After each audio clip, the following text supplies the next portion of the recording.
welcome to another episode of Constant Science. I'm Don from Explosions Incorporated. Just stopping in really quickly this week. I know it's been a while since I've done a video. I've been pretty busy to talk about a study that came across my field of view. Whatever, I read about it this week. Okay, so there's this study coming out of the University of Texas at San Antonio purporting to show that diet soda in older people will actually lead to an increase in belly fat. Now, this is not the first of these types of studies that have come out saying that diet soda is actually linked to weight gain instead of weight loss, and there are still some people who are concerned that the ingredients in diet soda, the artificial sweeteners, are really bad for you. There's not a whole lot of evidence to support that, but it's certainly possible. It's certainly possible that diet soda could in one way or another be linked to weight gain instead of weight loss. But I've said before on video and in print on the blog that what I love most about science is that it allows you to think like a scientist, to know what is right and what is wrong, or at least as far as we can tell with the given evidence. And one of the most important things is knowing how to interpret a scientific study, to be able to look at a study and go, that's a good one, or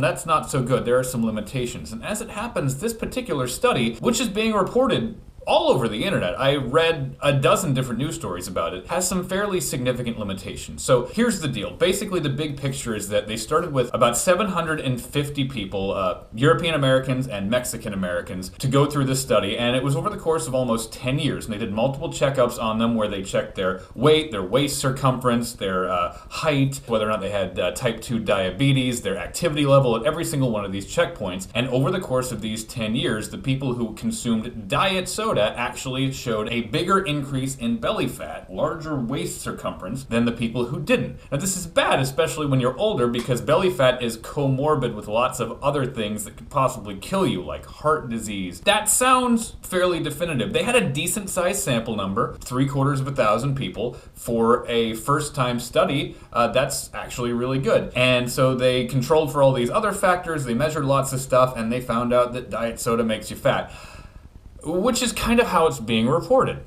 It's being reported really simplistically on almost every single website I found it on. Nobody is mentioning the limitations of the study. First of all, nobody mentions that only half of the participants actually made it through the entire 10 years. They started out with almost 750. They ended up with only 375 people by the last check-in. They were hemorrhaging people at each single checkpoint. So that's a big limitation on the study. Only half of your actual test group showed up at the finish line. That's not really gonna be too great. Now, I said they did control for a number of things, including activity level, which is a big one, type 2 diabetes, and socioeconomic class, things that are correlated in one way or another with weight gain, with being a little bit fatter. But there's one thing very heavily correlated. In fact, I'd go so far as to say it's pretty much a causative factor in weight gain, and that's been well established, and that is caloric intake. Now, this study controlled for activity level, right, which is burning calories, it's caloric output, but it did not control for caloric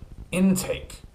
Didn't at all. At no point during the 10 years did they think, well, maybe we should keep track of how much food these people are eating in addition to how much diet soda they are drinking to see if that's a confounding factor.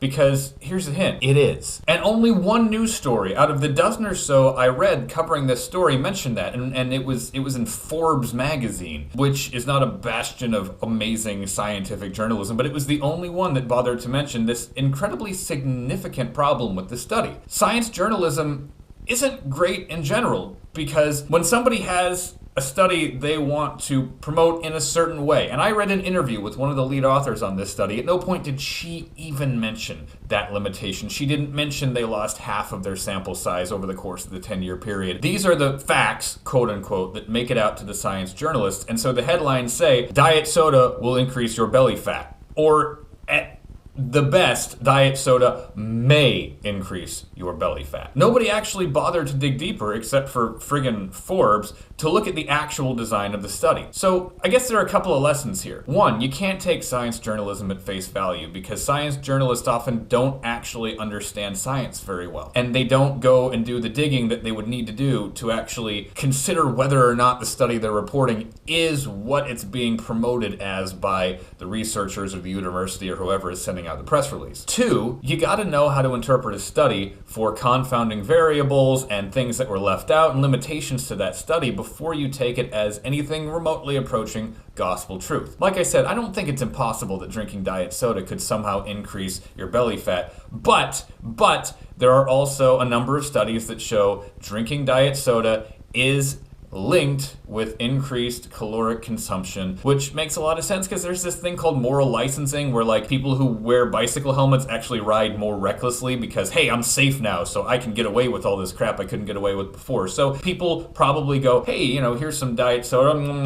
Oh, there are no calories in that. Now I can eat 3 candy bars. And that may well be what's actually adding the belly fat and not the diet soda itself. There's a correlation, but that doesn't mean there is a causation, and this study certainly has not established that. So remember, people, think critically about what you read on the internet, because a whole lot of it is not true, and even the stuff that's true-ish may not be as true as it's purporting to be, especially if it's coming through, I don't know, like the Huffington Post. They don't do a very great job with science reporting. So anyway, until next time, I'm Don from Explosions Incorporated. Have a good one, everyone.